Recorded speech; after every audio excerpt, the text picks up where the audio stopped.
Hello, Gennady here. Welcome back to ABPKit Dev series, a series in which I share how ABPKit is developed. Today we will start implementing the functionality of loading from the bundle. So we will see how we can test drive the implementation of loading a filter list from the bundle, and in truth this can be applied to loading any file from the bundle. But first, let's take a high-level look on what we have achieved so far. So let's see the high-level diagram.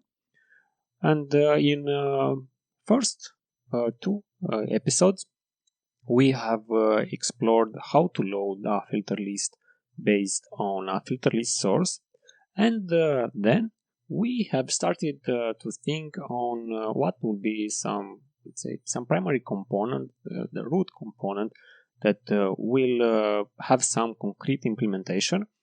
And guided by tests, we have ended up with two protocols: bundle filter list loader and remote filter list loader. As the filter list source structure also implies that maybe we will need to tackle the concern of loading from the bundle and the concern of loading from remote separately. And we have ended up with a filter list loading strategy that doesn't do nothing more than just letting a path of execution. And at least right now it kind of looks nice, because we can have the bundle filter list loading logic completely separated from remote filter list logic, which means that maybe we can use one completely standalone without impacting another. And at the same time, we have the functionality if we want to glue those two together. In terms of the bundle filter list loader, we have ended up with a protocol, and this is mostly due to how we wrote tests. We didn't want to have the concern on how we will actually load from the bundle. Rather, we kind of were thinking of that we will want to take a path of loading from the bundle. And this protocol, maybe it will exist, but maybe we will get rid of it, because it's not kind of very advisable to have just a protocol for the sake of facilitating the testing. And maybe we should have something more concrete here in place, but we will see. I guess we need to start implementing actually the bundle filter list loading logic and see how it will grow up and if need the protocol at all. So let's start straight away with implementation.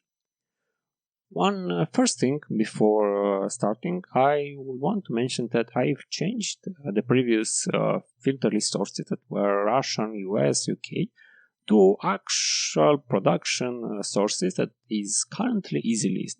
For the moment, ABPK support loading just one filter list, but in the future we will support multiple filter lists for different languages and maybe for different categories, like maybe privacy, cookies, and so on. But this will be in the future. So I've removed the Russian, US, and UK, and put just EasyList. Previous sources were put there just for the sake of exemplification and how to drive our design. So we will have here EasyList, and also other APIs were updated. So let's start straight away with a unit test of testing the bundle filter list loader. So let's write straight away bundle filter list loader tests. Good. And we'll need kind of the same. Import XC_test with ABPKitDev, and then we'll create our test class, which is bundle filter list loader tests inheriting from XC test case. And already we have two files, and we kind of did the same setup for both. We had filter list loading strategy, and we imported XC_test and imported ABPKitDev, and then created the class inheriting from XC test case, and we kind of did the same for this one.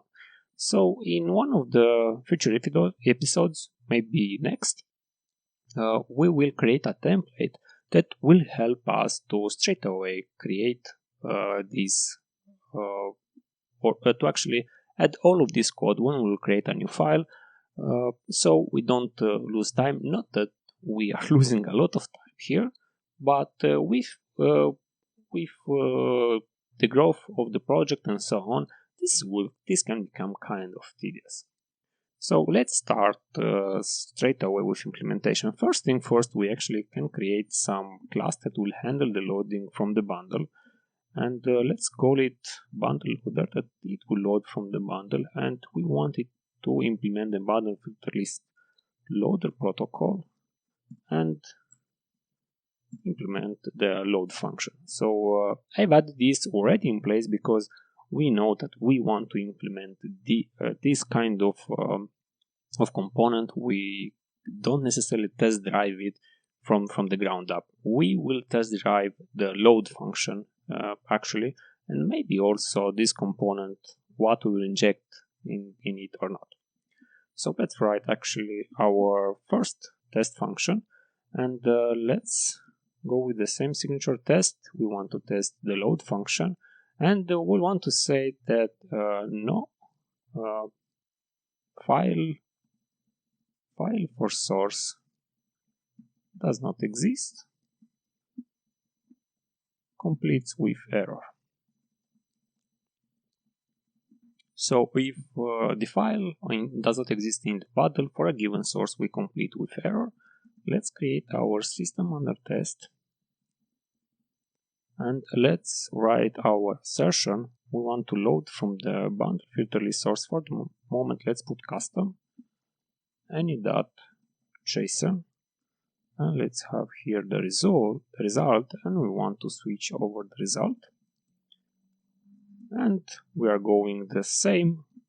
If it's success, we will fail because we want to complete with error, not with success. And let's write here a descriptive message that we have expected to complete with failure. Okay, and in case of failure, let's ignore the error.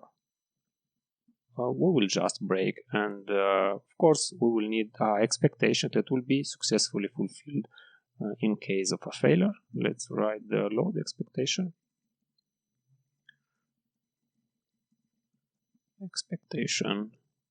Wait for load, and we will need to fulfill this expectation, and of course wait for this expectation for 1 second, and I think we're good.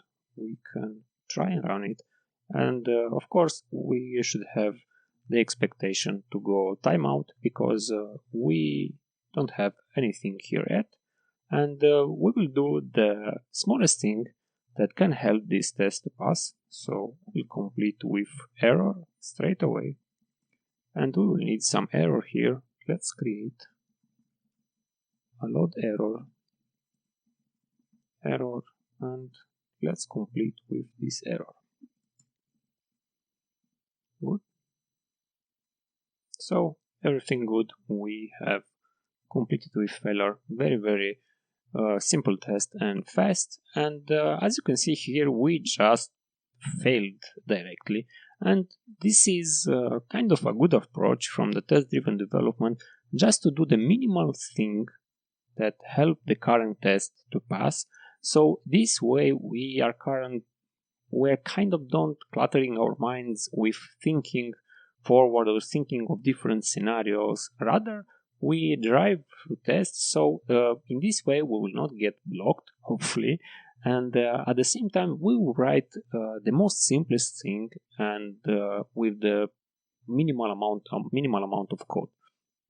And at the same time, we will write it whatever something that works, and after that we can beautify it, make it better how we want, but we will be backed by tests. I guess you had at least I for sure had the times when I wrote some code and then some idea came to my mind that, oh, I can do this better in a way, and I moved the things, did it better, but suddenly it started to fail, and then how I can go back to the thing that is not that nice, but it worked. So I think you got the idea. Moving in small and concrete steps with the idea to fail fast. And let's write another test where we will actually want to load the file that exists. Let's write file exists for source, and we will want to complete with filter list, of course.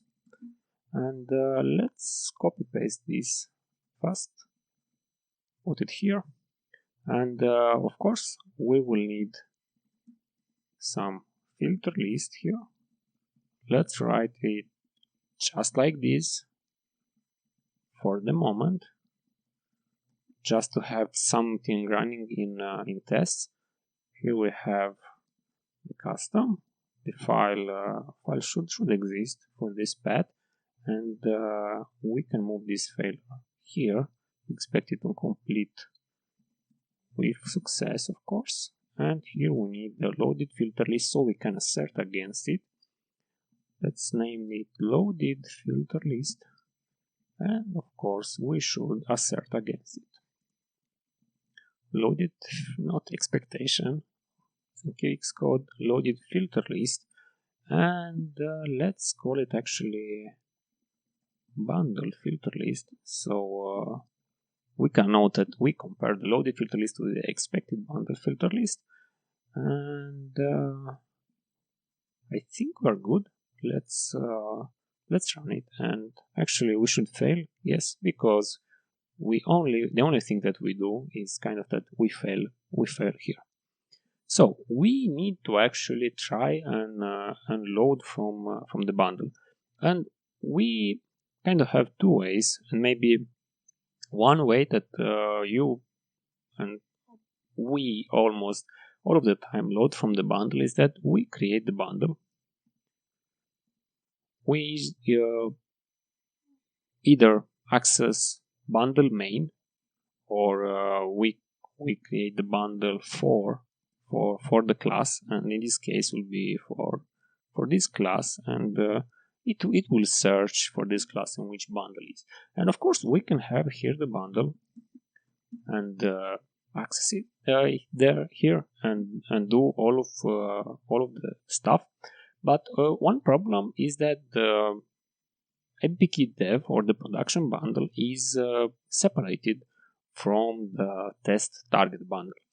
Of course, we can have the file put in ABPKitDev, and then we can add it also to the test target, but in our test we actually want to have this file only for test purpose. We wouldn't want some JSON file meant for testing in our production code, because at the end of the day we want our test target to act as a client for our framework. Let's say some real client, and this real client, if he wants to have some files, it will not put in our framework for sure. But the client will put this file in their client app. So we will want to have a way to specifically target the test bundle. So what we will do, we can inject the bundle here.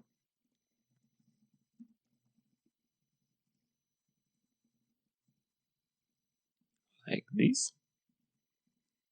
We can say self bundle, and in production we will inject the production bundle, and in test we will inject the test bundle, and maybe it is even further thinking a little bit. Maybe with the framework we will want to load from the client app bundle, so maybe we will have an API asking the client to inject or to provide their bundle for us.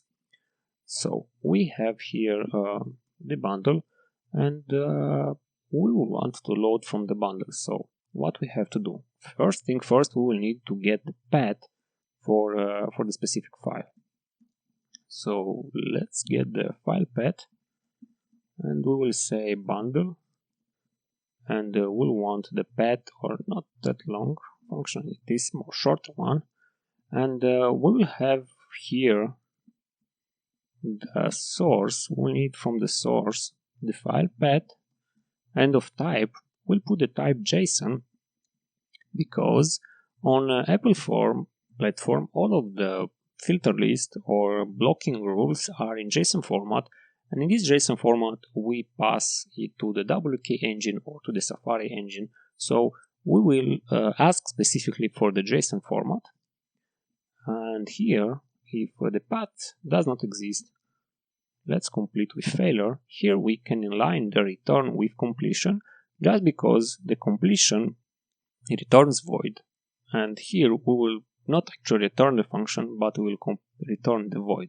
Kind of the same if we just return. So we are kind of good here, but we need to add the file path to the bundle filter list source. And here the question will be, where would we add it? We can add it here, but is this some public information or domain information, better said, that we need to have it here? Not kind of, I don't think so. This file path is only for the sake of loading from the bundle, so it's only specific to this. So maybe we should keep this logic close to the logic of loading from the bundle. So let's do that. Let's create an extension to bundle filter list source, and let's create a computed property file path, which will be a string, and for the moment let's just return some, just like this, so we can have something running. Let's add here, of course, the bundle for bundle filter list tests. So we will point to the test target bundle. Let's put this also here, and already we see that we have some duplicated code, and we will need to refactor this. Let's run our test, and first test should pass, second should fail, and it fails here. And as we can see, it fails that it tries to find the path, but the path is not found. So we complete with failure. So we will need first thing first to move this test to not fail here, but actually for the expectation to be not fulfilled. So basically we will want for this to find the file in the bundle, and then we will extract the data from the file.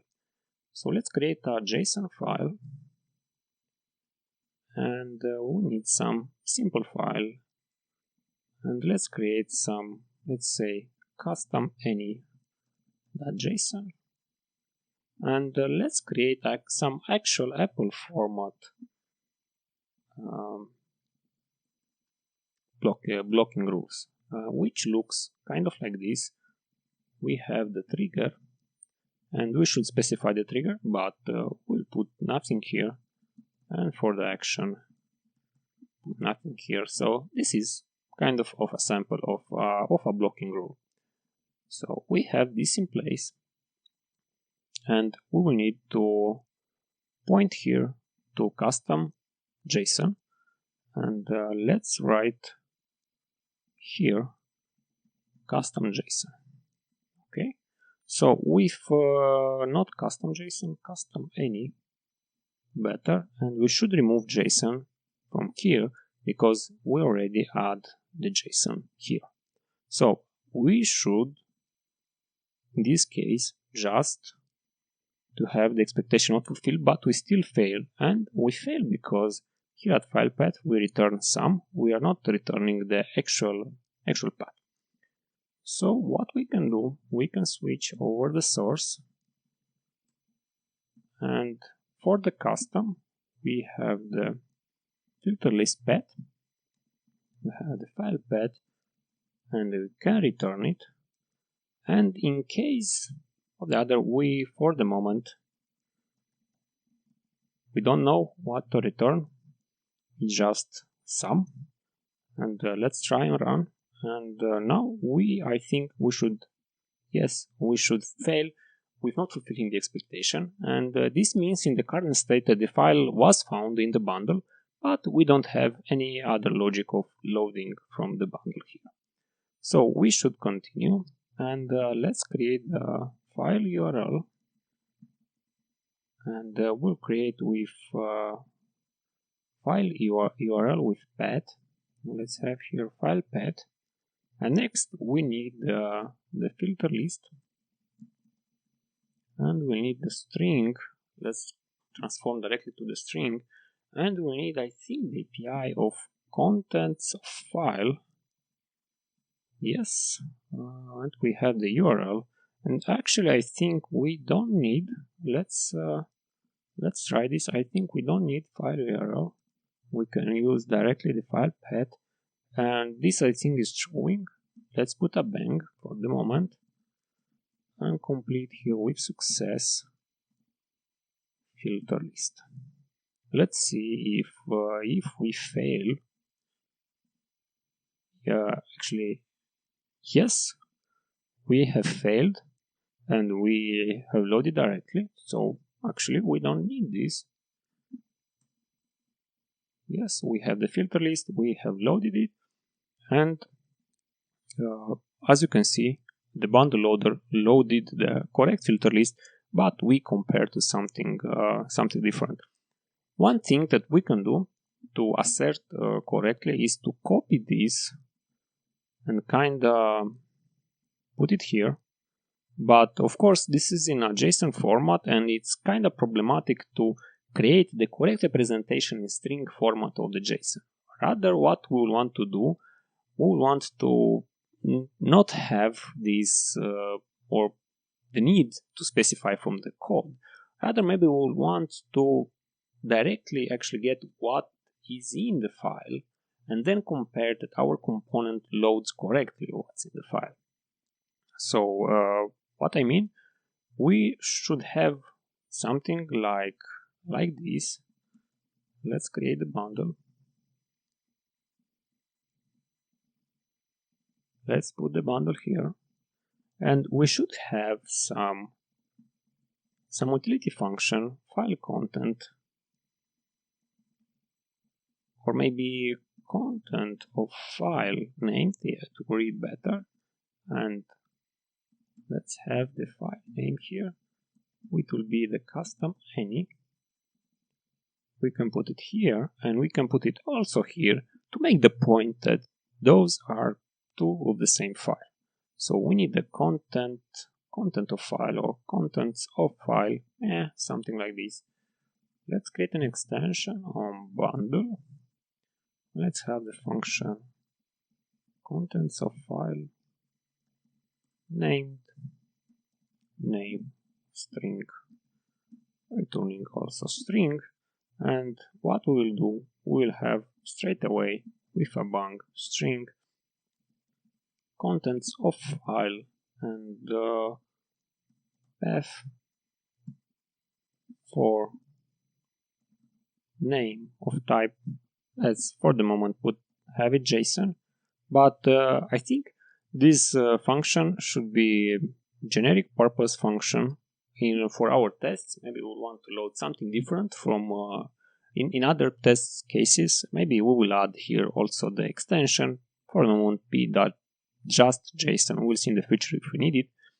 So we have this in place. We have also this in place, and I think we should be able to run this and see it working. So here, as you can see, that we kind of load directly from the bundle, as we know how we should load correctly for this name, and we expect our component to load correctly from the bundle. So we are good. I think we are good here. So we have seen how can we test dive loading a file from the bundle and asserting the content of the file. It kind of depends here in place if we want to have the specification in code how to load from the bundle. Well, kind of from the specification in code the content of the file in the bundle and then assert against it. But it can be problematic if you have a bigger file to specify it in a string format. Rather, we can access the file in the most simplest way, as we know, and getting the content of it, and then just asserting that our component, production component that implements the logic, loads this correctly. So yeah, I think this is pretty much it for in this video, just for the sake of not keeping it too long. So let's talk a bit of what we'll need to do in the next episode. First thing first, we will need to get rid of this bang. We will need to have some tests covering the logic of failing to load from the file. Next, we didn't handle the case of loading ABP specific filter list sources, and we'll need to add tests to make sure that our component can load correctly the data for different sources. And we'll need to create some API to to be able in future to test many other sources. Because as you can imagine, just testing that we can load EasyList from the bundle is not enough. We need to test the EasyList for different languages, and if there will be 10 lists, we need to test for each of those that we can load is successful from the bundle. Just testing one is not enough in this case, because we can have some wrong name, or we can have, I know, some dumb logic here if this source load, if this not don't. So yeah, we will need to handle this. Of course, we need to get rid of the application in terms of setting up the SUT, and also the application in loading the filter list. And also, last but not least, we will need to tackle this protocol and think of it if we need actually the protocol here in place, and maybe we can use straight away directly the concrete class, and we will see what negative parts will be in terms of integration. Let's say here in filter list loader test, if we don't put the protocol or the mock, but straight away using the concrete class, you can imagine that we will load from the disk on each test, but we will need to see, because as I said, it's not very wise, but at the same time it's not very problematic if we have the protocol for the sake of ameliorating the testing, but kind of, it kind of seems wrong having the protocol when you look in the code base and only this, let's say, only this component implements the protocol. And then the question will be, well, why do we have this protocol? Maybe we have some, let's say, abstraction between the layers, but I don't think we have something like this. Yeah, we shall see. No, there is no perfect solution. There is just the perspective from which we're looking. So yeah, see you next time. Thank you for staying till the end of the video. Bye bye.